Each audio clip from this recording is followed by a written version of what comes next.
This is my first look at Tate and Lyle.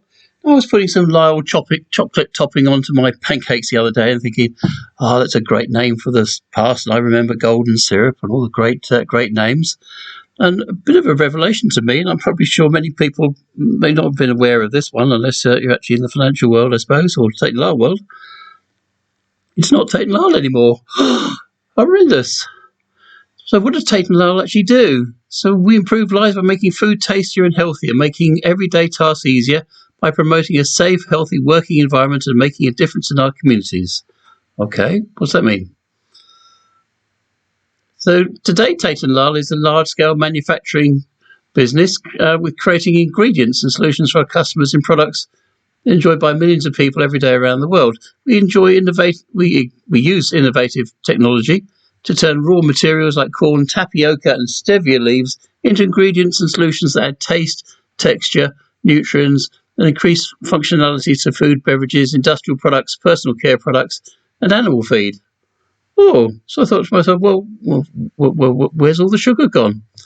Well, a little bit of homework, and very quickly turns out that the business was actually sold in 2010, and using the Tate and Lyle brand under license, was sold to American Sugar Refining, ASR.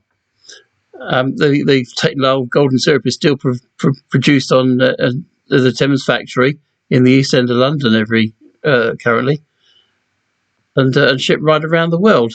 But it's no longer Tate and Lyle. It's not quite the same anymore, is it? Still, I suppose the world moves on. So Tate and Lyle today have got about 63 factories and scientific units around the world producing ingredients to local food requirements. So we don't necessarily see the Tate and Lyle name, although it's probably under license for things they used to do in the past from the sugar refining business, which, as Tate and Lyle no longer technically exists, to the businesses they're producing today.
So at a glance, we're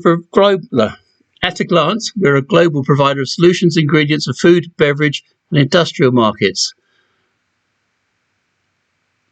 So the primary products business, which is actually the bulk sweeteners, industrial starches business, and ethanol, which is from corn products, is now as a 50% owned business with KPS as of the 1st of March 2022. So as of a few days ago, they've sold off half the business, basically. There's still a big chunk of it remaining. If we go through to the investors part here, so we looked at even that summary there. So if you're looking at this, the key areas of expertise beverages, well, they've just sold half of that.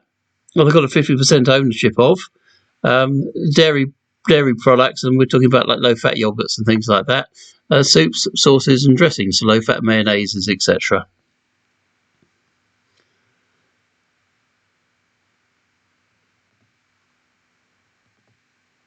So let's have a look at the last set of financials. I was reasonably up to date as I've got it. I think obviously new results will come out in a few months' time. We'll see how the business is doing at the next little review. I really picked on Tate and Lyle because simply Wall Street use it as their classic DCF formulation calculator, because it's supposed to be a very consistent business year on year. You can see that from the turnover. It's generally very, very stable and grows nice and slightly and steadily. Okay. Gross profit, pretty well consistent year on year.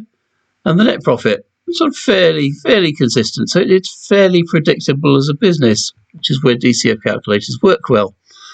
Assets versus liabilities, again, looking very healthy.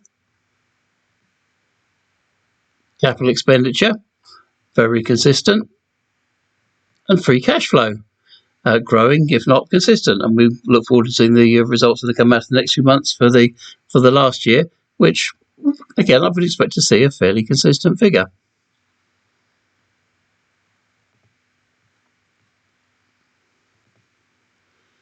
So simply Wall Street's DCF calculation is putting the fair value at $6.16 a share, as opposed to the current price of $6.91, which has been falling fairly recently. So they're putting it as overvalued as a business. When the results come out, obviously this valuation will change again.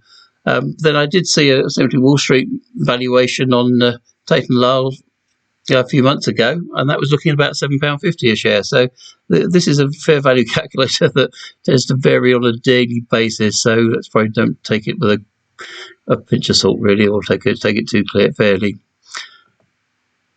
Let's flip over to SharePad. Rather than putting up the usual 2-year figures, I thought I'd look at a 5-year figure first, and we've got a fair old fluctuation in the share price. It's quite up and down, and I thought we'd see a very, very consistent pricing here, but it's just not quite the case.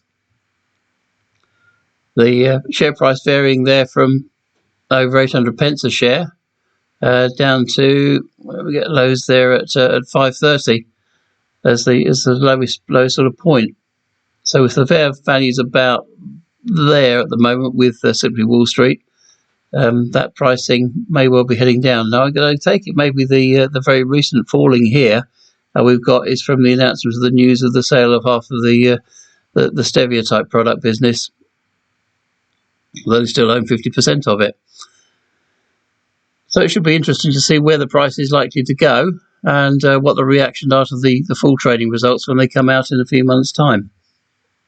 So it's an interesting little Tate and Lyle, and heartbroken to see that my Tate and Lyle golden syrup has disappeared, but it's still produced, but under the Tate and Lyle name, but it's not actually produced by by Tate and Lyle themselves.